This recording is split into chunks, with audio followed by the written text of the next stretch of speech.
Shalom saudara, kembali kita mengikuti Trinitas, menjawab Trinitas. Ini masuk episode 39, mari Pak Yehuda. Baik Pak, saya bacakan yang pertama dari Bapak Arthur, menikah tinggal di Ambon. Shalom Bapak Erastus, ada usia yang 47. Usia 47 tahun. 3 anak tiga ya. anak. Oke, terus. Shalom Bapak Erastus, ada yang ingin saya tanyakan kepada Bapak. Ada istilah orang di Ambon atau di Maluku yang menyebut Tuhan Yesus sebagai tete manis, atau opa yang manis, atau kakek yang baik. Setelah mengikuti pengajaran Pak Eras, saya melihat bahwa pandangan ini keliru. Karena Tuhan Yesus adalah yang sulung. Artinya kakak tertua kita dan bukan bapak kita, apalagi opa kita. Ya. Dan juga usia Tuhan Yesus 30 tahun dan tidak pantas disebut opa atau kakek. Ataukah memang istilah tete manis ini adalah menunjuk kepada bapa yang memang benar dan sesuai dengan Alkitab? Jika melihat kitab Daniel 7 ayat 13, kata yang lanjut usianya. Ada sepenggal lagu Ambon yang mungkin Bapak pernah dengar, Sio Tete Manise. Jaga beta pung mamae. Artinya tete manis jaga ibu saya. Mungkin pandangan orang Ambon selama ini keliru Pak, yang melihat Tuhan Yesus sebagai orang tua yang baik atau tete manis. Padahal yang sebenarnya itu menunjuk kepada Bapa Elohim Yahweh atau yang lanjut usia. Atau mungkin bisa disebut tete manis. Padahal Tuhan Yesus dalam doa Bapa kami memanggil Bapa atau Father, leluhur senior, atau penatua yang dituakan. Mohon maaf Pak Eras kalau saya keliru dan mohon pencerahannya kalau memang istilah tete manis ini benar dan menunjuk kepada Bapa Elohim Yahweh. Maka kiranya tete manis menyertai Bapak Erastus selalu dalam pelayanan. Ya. Aduh. Terima kasih Bapak Erastus sebelumnya. Biarlah api Injil terus menyala dari Ambon dan menyala di hati Bapak Erastus dan tim GSKI. Bapak Elohim Yahweh dan anaknya Tuhan Yesus Kristus memberkati Pak Eras selalu. Amin. Pak Arthur ya. Iya Pak Arthur. Ini pribadinya manis ini ya. Iya.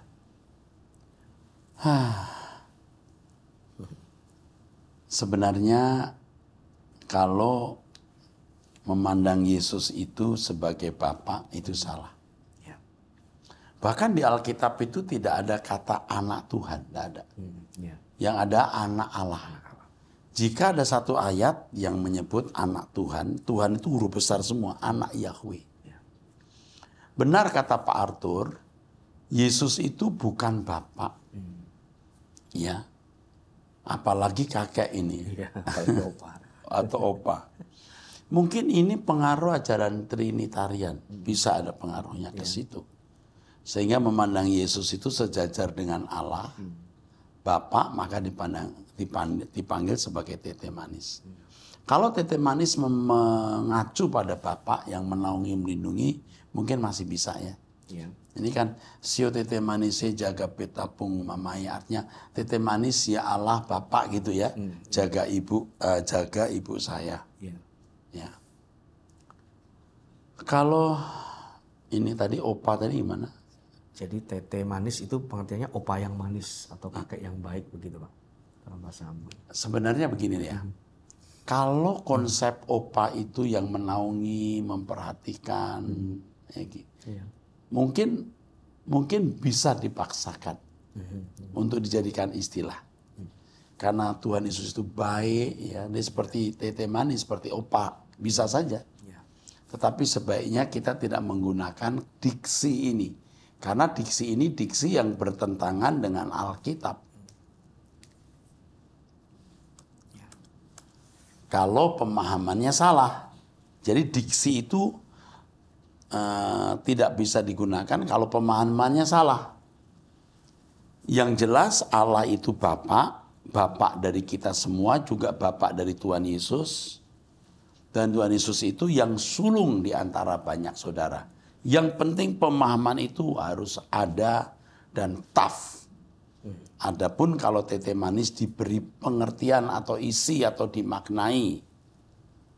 Seperti misalnya yang menaungi, yang memberi perhatian, lalu menggunakan istilah itu ya silahkan. Ya.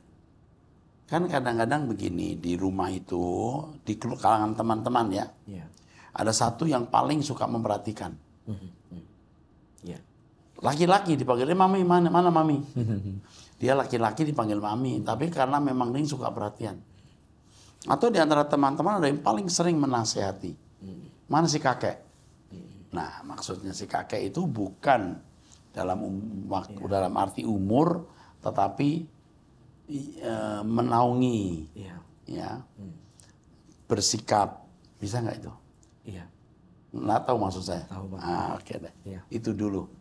Oke, saya kira cukup. Kita jangan mencoba untuk merusak tatanan yang sudah biasa di Ambon, ini agak berbahaya ini.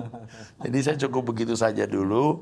Yang penting harus paham Elohim Yahweh Bapak kita, Yesus itu anak dari Allah Bapa. Iya. Oke, yuk teruskan. Oke. Pertanyaan selanjutnya dari seorang pria bernama Abel, usia 34 tahun. Menikah, punya 1 anak, tinggal di Bekasi. Ini pindahan dari pertanyaan ke Abang. Pak Eras, saya selalu mengikuti pengajaran Pak Eras melalui YouTube. Bahkan saya sudah banyak membeli buku Pak Eras. Apa yang saya dapat dan saya pelajari dari Pak Eras adalah jawaban dari pertanyaan-pertanyaan saya yang selama ini menggumuli kekristenan mulai atau sejak dari sekolah SMP. Ada pertanyaan saya yang masih belum terjawab, Pak. Bahwa Tuhan Yesus menjalani hidup di bumi 100% sebagai manusia untuk menebus manusia. Tapi bagaimana manusia bisa mengejar kesempurnaan seperti Yesus? Sedangkan Yesus sendiri pernah berada di sorga sebelumnya dan ditugaskan ke bumi. Sehingga mungkin saja Tuhan Yesus dikuatkan karena dia mengetahui dan merasakan kehidupan Tuhan Yesus di sorga sebelum di bumi. Sedangkan manusia belum pernah melihat sorga sebelumnya.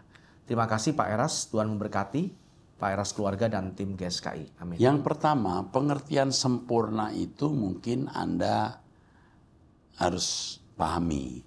Sempurna itu bukan berarti seperti Bapa, sejajar dengan Allah Bapa. Sempurna itu bisa berarti lulus, menang, lengkap, teleos, ya, teleos. Ya. Jadi sempurnanya masing-masing individu itu beda. Sempurnanya Yesus dengan sempurnanya kita itu beda. Sempurna saya dengan sempurnanya Pak Yehuda juga beda.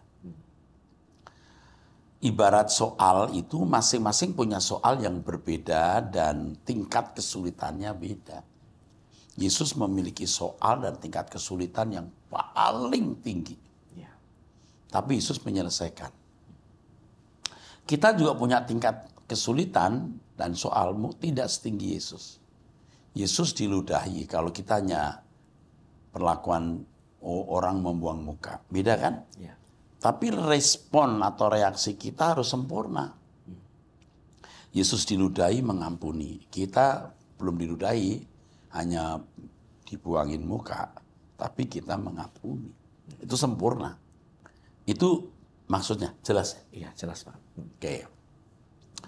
Sempurna saya dengan Pak Yuda juga beda karena kita punya masalah beda. Oke, soalnya beda, tingkat kesulitannya beda, yang diberi banyak dituntut banyak. Lalu di sini dikatakan sedangkan Yesus sendiri pernah berada di surga. Saya kira ini tidak ada kaitannya ya. Cukup penjelasan saya ini ya. Nanti soal praeksistensi saya jelaskan ya. Di Alkitab sebenarnya tidak ada kejelasan mengenai praeksistensi. Itu hanya asumsi. Sebab kalau kita melihat ayat Alkitab di Mazmur pasal 2, Ibrani 1 ayat 5, Ibrani 5 ayat 5, Yesus diperanakkan pada hari ini itu dalam perjalanan waktu. Oke, teruskan Pak. Pertanyaan berikutnya dari Pak Sucipto, seorang pria berusia 55 tahun. Menikah, punya 3 anak, tinggal di Denpasar, Bali. Ya. Saya mau bertanya kepada Bapak Pendeta, apa perbedaan Tuhan dan Allah? Di dalam Pancasila, sila pertama berisi ketuhanan yang Maha Esa. Jadi Tuhan itu Allah yang Maha Esa, tapi seringkali kita mendengar penyebutan Allah dan Tuhan Yesus. Kenapa tidak pernah menyebutkan Tuhan dan Allah Yesus? Terima kasih Pak Pendeta, kiranya penjelasan Bapak bermanfaat buat umat Kristen. Semoga Pak Pendeta Erastus dan semua tim ABAM diberkati oleh Allah di dalam Yesus Kristus. Amin. Sebenarnya sila pertama ini tidak lepas dari sejarah Piagam Jakarta. Ya, Pak. Di Piagam Jakarta ketuhanan yang Maha Esa dengan melakukan syariat Islam. Tapi kemudian dirumuskan syariat Islam dihilangkan supaya bisa mengakomodir agama-agama lain. Ya. Tapi sebenarnya kata asa juga bisa bermasalah. Ketika ada keyakinan atau agama ternyata Allahnya tidak esa. Ya. Bahkan ada seorang tokoh politisi yang mengatakan orang Kristen itu tidak berhak memiliki sila ketuhanan sebab Allahnya tidak esa. Pernah kan ada politisi begitu.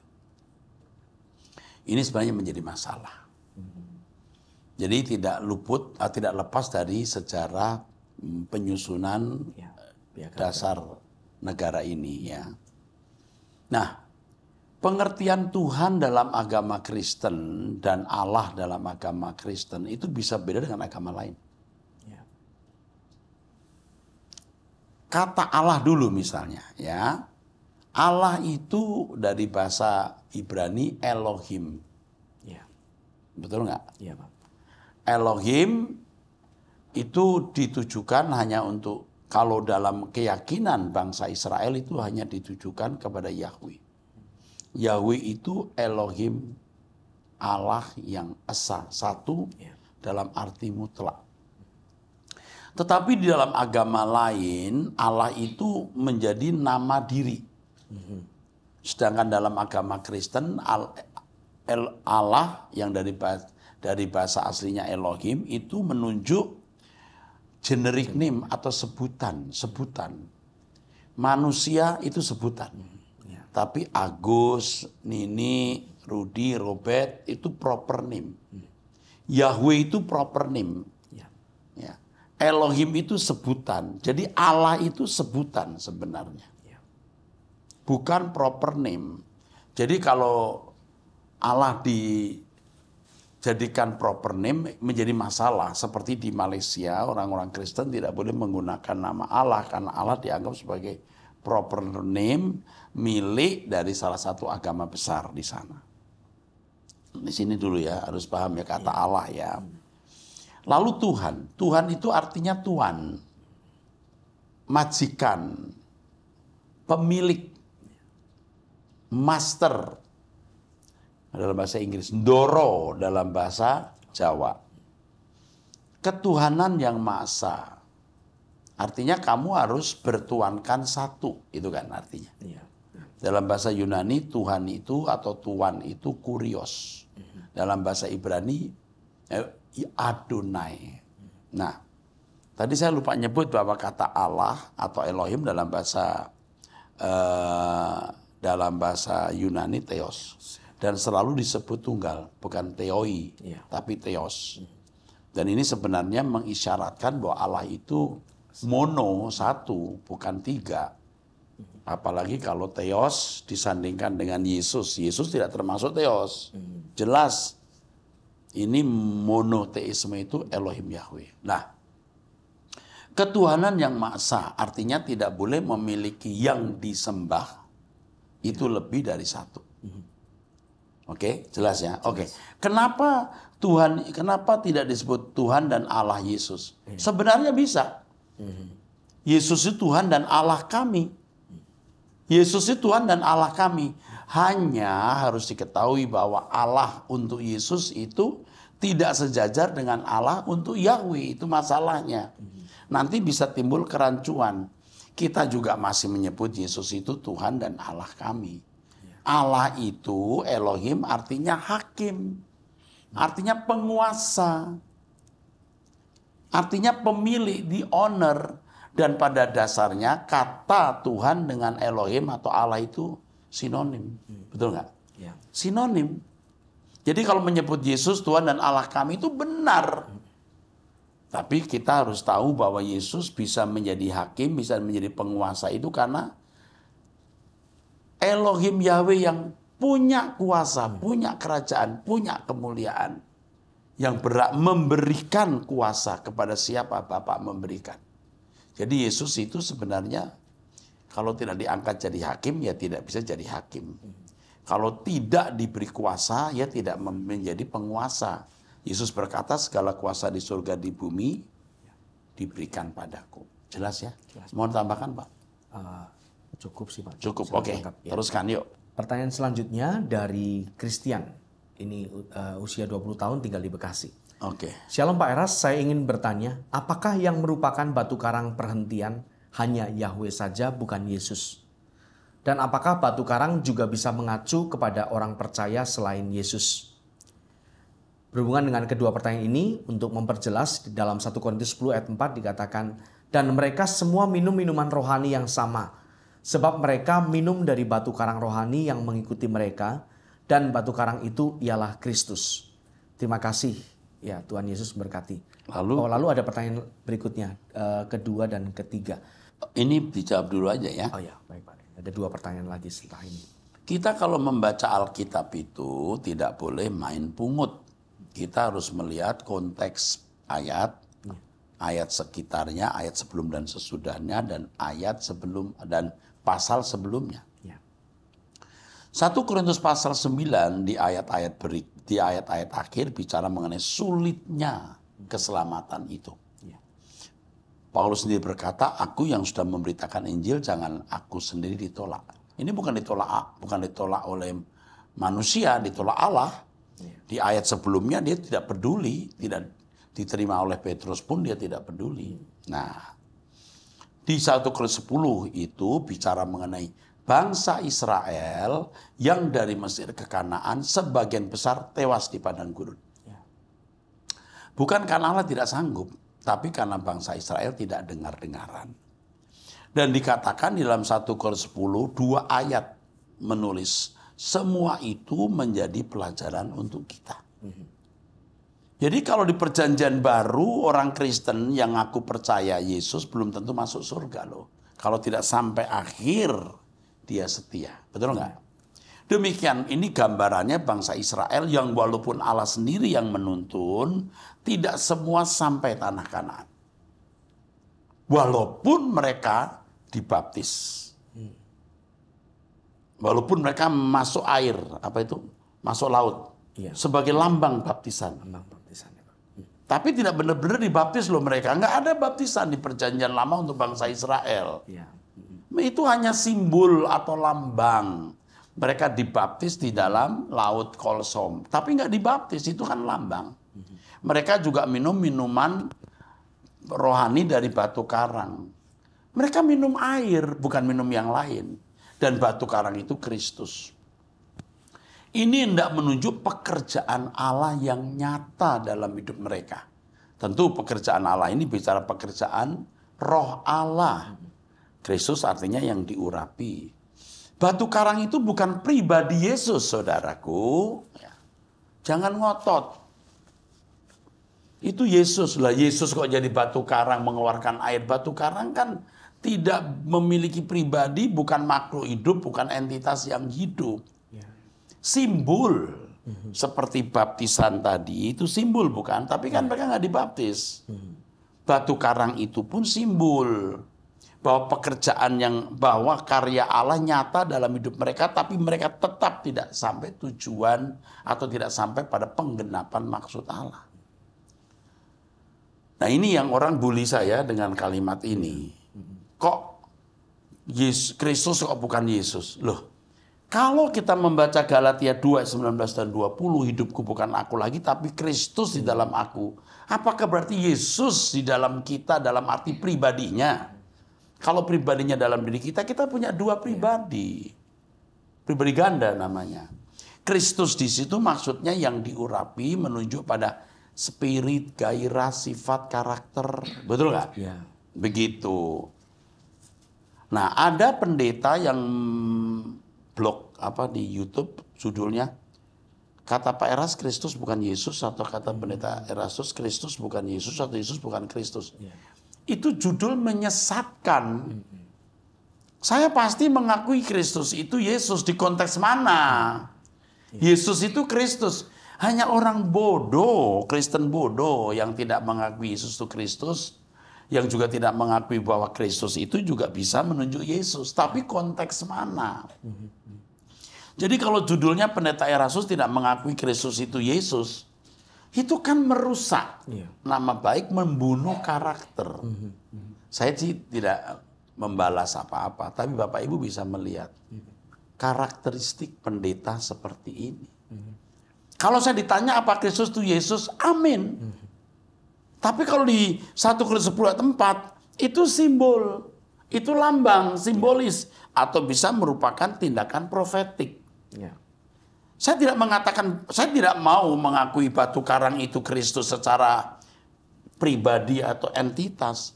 Nah kalau saudara mengatakan itu adalah Yesus yang mengucurkan air, ya terserah. Itu ngawur. Ya.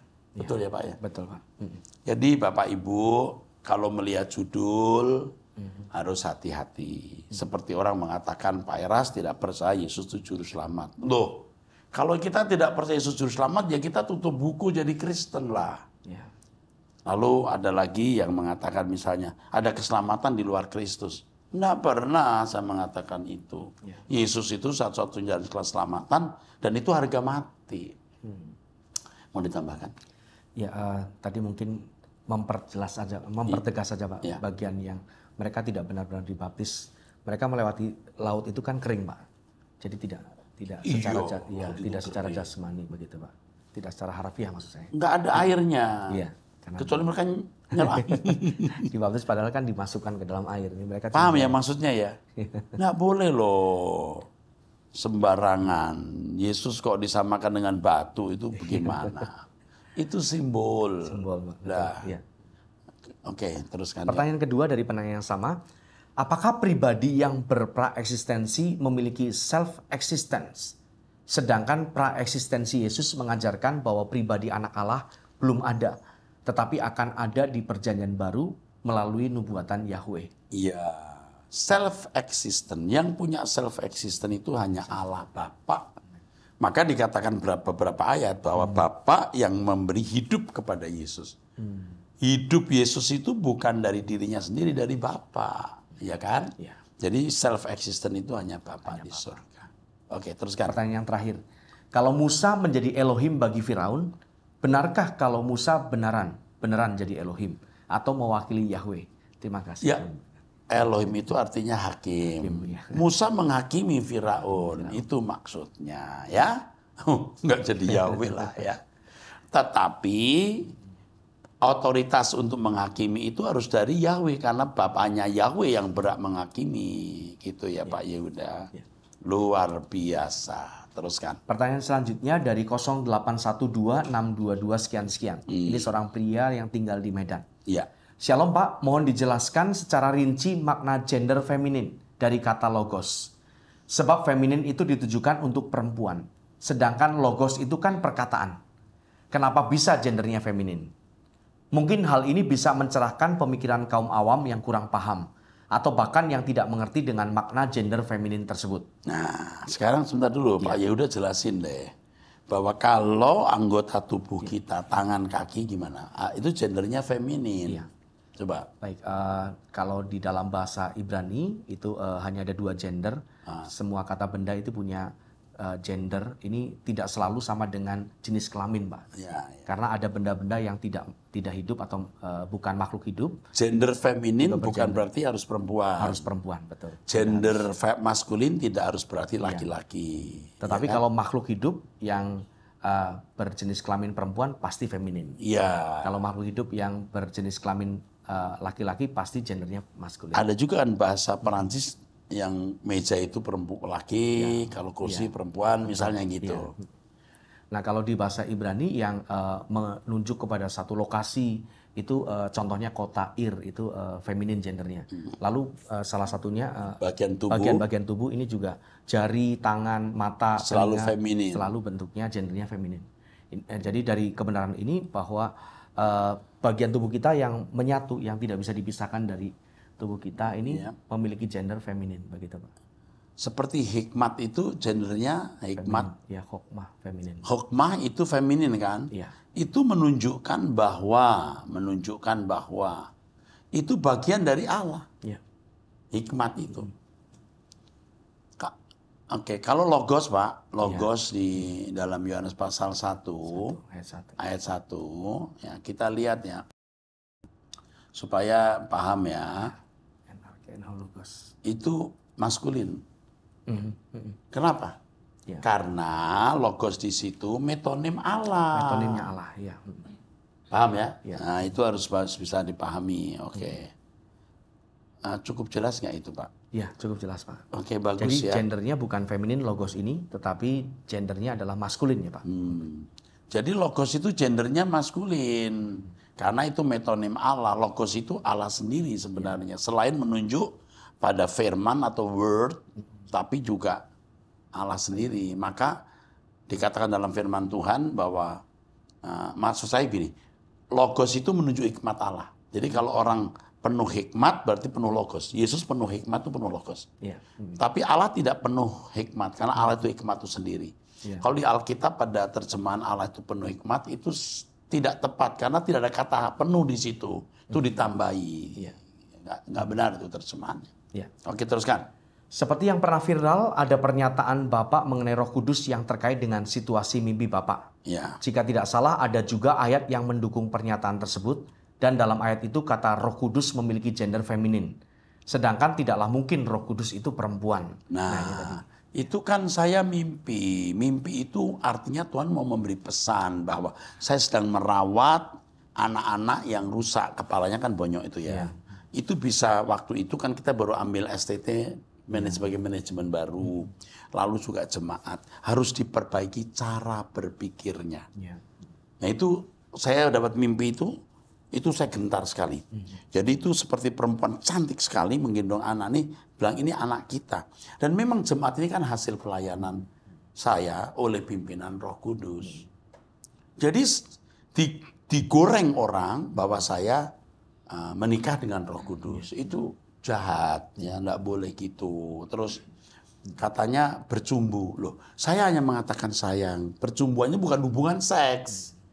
Tapi digoreng, tapi saya diam saja.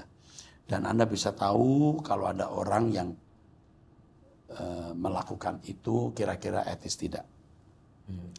Jadi Roh Kudus itu tidaklah mungkin perempuan. Memang ruah dalam bahasa Ibrani itu gendernya perempuan. Ya, feminin. Feminin. Dan itu menunjukkan bagian dari Allah untuk menunjukkan bahwa roh itu bagian dari Allah, bukan pribadi yang terpisah. Terus. Demikian Pak, kiranya Allah senantiasa memberikan kesehatan dan hikmat, serta memberkati pelayanan Bapak dan seluruh tim GSKI. Saya sampai sekarang mengikuti seluruh sesi pengajaran Bapak, mulai dari logos bahkan sampai monoteisme. Oke, puji Tuhan, terima kasih Ya. untuk kirimannya ini. Ini tulus Bapak ini ya. Ya. Senang sekali ya. Sampai ketemu di Trinitas, menjawab Trinitas episode 4. Sampai di 40 ya. 40, Pak. Episode 40 ya. Oke, Tuhan berkati.